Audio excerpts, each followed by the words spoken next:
Hear a lot about identity theft, with the number of incidents rising as the economy, of course, gets worse.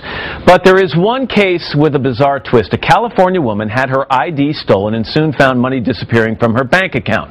But when she reported it, she found herself behind bars, charged as a felon. NBC's Lee Cowan explains. It was on a golf course near San Francisco last year when Margot Sommerville got a phone call that made her heart sink faster than a 3-foot putt. Yay! It was from police 950 miles away in Wheat Ridge, Colorado, who told her simply, "You will be arrested."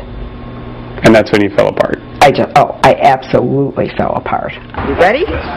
At age 66, the grandmother and a retired vice president of Wells Fargo Bank was met by police at her front door and led away to jail in handcuffs. It is the most frightening, horrible experience. Honestly, I cried probably for 24 straight hours out of fear. She was booked on suspicion of felony identity theft, but what made her so incredulous is that she says she's the one who had her identity stolen from a streetcar right here in San Francisco. She said she told police, she told the bank, but there she stood, handcuffed, not the victim, but the suspect. There was never any logic in any of this, but they just kept going after me and after me and after me. Why? Police believe Margot was linked to this woman, caught on a bank surveillance camera 5 months after Margot's wallet disappeared.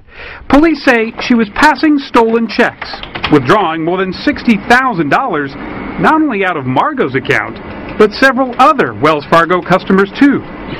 But it was the handwriting on those forged checks that police found curious. Detectives say it looked just like Margot's, enough to charge her with 19 counts of identity theft and criminal impersonation. Margot's attorney says that's a connection that's almost laughable. At no time did they ever find a link at all between Ms. Sommerville and this woman in Colorado. Finally, after Margot spent more than $50,000 on legal fees, prosecutors dropped the charges, saying there wasn't a likelihood of a conviction. And Wells Fargo credited Margot's account for the money she says was stolen. But the Wheat Ridge Police Department told us because Margot may sue, it was, quote, not in a position to discuss the case. To this day, they still think I did it. A case of mistaken identity, she says, that cost her far more than a stolen wallet. For today, Lee Cowan, NBC News, San Francisco.